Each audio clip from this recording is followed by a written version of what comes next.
This is the MotorRacingNetwork.com GEICO 400 race recap brought to you by the Home Depot. More saving, more doing. That's the power of the Home Depot.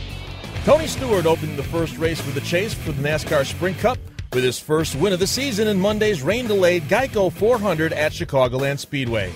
Stewart used fuel mileage strategy to outrun the field and score his third career win at Chicagoland Speedway and the 40th of his Sprint Cup career. Couldn't pick a better weekend to get that first win of the year than here at Chicago. Obviously, we felt like there were, 3 or 4 opportunities earlier in the year that we let some get away from us. But we've struggled. We've had a miserable year, but the last 3 weeks really started coming into it. We had a really good run at Atlanta, a good solid run last week at Richmond, and then to come out this weekend. I didn't honestly know going into the race. I don't think Darian and I either one thought that we had as good a car as we thought we needed to win today.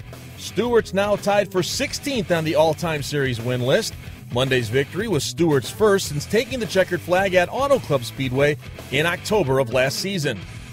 Kevin Harvick charged from the 30th starting spot to finish second and also nursed his fuel load home to the end.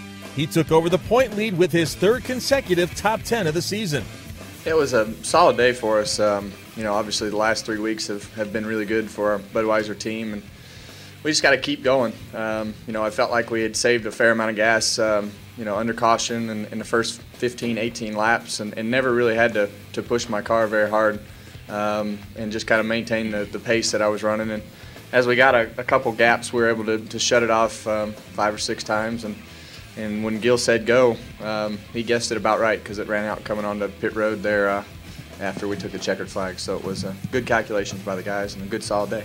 Dale Earnhardt Jr. started 19th and came home third to post his 4th top 10 finish in 11 races at Chicagoland, and in the process was able to move up to 5th in the Chase standings. Well, obviously we gained a lot of spots there at the end with some guys who were short on fuel, but we're running really well at the end. The car struggled off and on throughout the day, and we didn't have great track position either.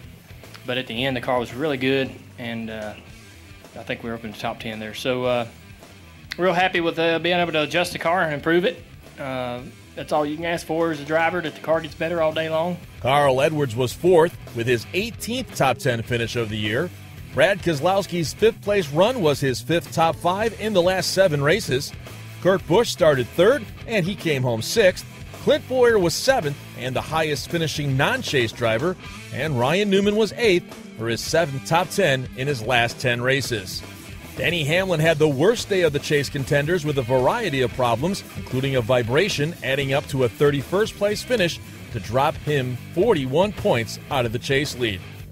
Harvick is on top of the Chase standings by 7 over Stewart, with Edwards 3rd, 10 behind, Kurt Busch 4th, 11 out, and Earnhardt Jr. 13 behind in 5th place. Number 1 seed Kyle Busch dropped to 9th after his 22nd place performance, with Matt Kenseth, who ran out of fuel on the last lap and was penalized for being pushed across the start-finish line by J.J. Yaley, 10th. Jeff Gordon and Hamlin round out the 12 Chase drivers. Be sure to check back at MotorRacingNetwork.com for more from Chicagoland, and stay with us as we count down to next Sunday's Sylvania 300 at New Hampshire Motor Speedway. From Chicagoland Speedway, this is Pete Pistone reporting.